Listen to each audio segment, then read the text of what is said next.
Hi, I'm Chris Bryce from superservice.com.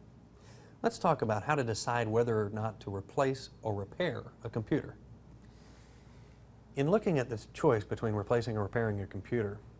the main factors to consider are how old the computer is and if you've had any other problems or expect to have any other problems, as well as what the repair itself involves. First, if you've owned the computer for more than 2 or 3 years,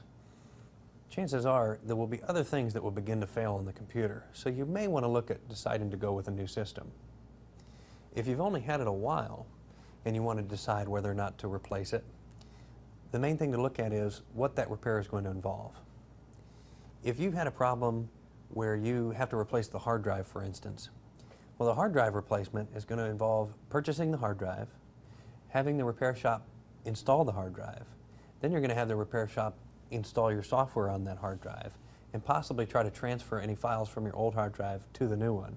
And when it's all said and done, you're spending several $100s to get this hard drive replaced, when other things on the system may fail later, or the fact that the computer itself can be replaced for just a little bit more than that repair investment was. Also, if you're looking at the fact that the computer has been, for instance, dropped, and you're not really sure what's wrong, and you have it checked out because there's a couple of things that aren't working, there may be other things that are inevitably going to fail after that drop. So you may want to look at replacing the computer to save yourself